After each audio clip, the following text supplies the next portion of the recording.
কি হয়েছিল যখন ফেরাউন হজরত মুসা আলাইহিসসালামকে হত্যা করার চূড়ান্ত সিদ্ধান্ত নিয়ে ফেলেছিল? একদিন ফেরাউন শিশু মুসা আলাইহিসসালামকে তার কোলে নিয়ে খেলা করছিল। ঠিক তখনই মুসা আলাইহিসসালাম ফেরাউনের গালে সজোরে এক থাপ্পড় মেরে বসেন। মুসা আলাইহিসসালামের এই থাপ্পড় খেয়ে ফেরাউন রাগে পাগল হয়ে গেল। সে বলতে লাগল, নিশ্চয়ই এটি সেই শিশু যে ভবিষ্যতে আমার রাজত্ব ধ্বংস করবে। সে তৎক্ষণাৎ জল্লাদদের হুকুম দিল শিশুটিকে হত্যা করার জন্য।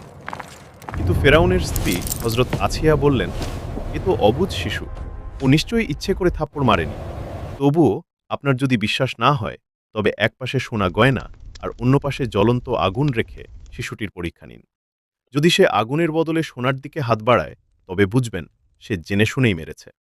পরীক্ষা শুরু হলো। মুসা আলাইহিসসালাম সোনার দিকেই হাত বাড়াতে চাইলেন, কিন্তু ঠিক তখনই জিব্রাইল আলাইহিসসালাম এসে তার হাত আগুনের দিকে ঘুরিয়ে দিলেন এবং সেখান থেকে একটি জ্বলন্ত কয়লা তুলে তিনি মুখে পুরে নিলেন। এটা দেখে ফেরাউন বুঝতে পারল শিশুটি অবুঝ, তাই সে মুসা আলাইহিসসালামকে হত্যা করার সিদ্ধান্ত বদলে ফেলল। ভিডিওটি ভালো লাগলে সাবস্ক্রাইব করুন।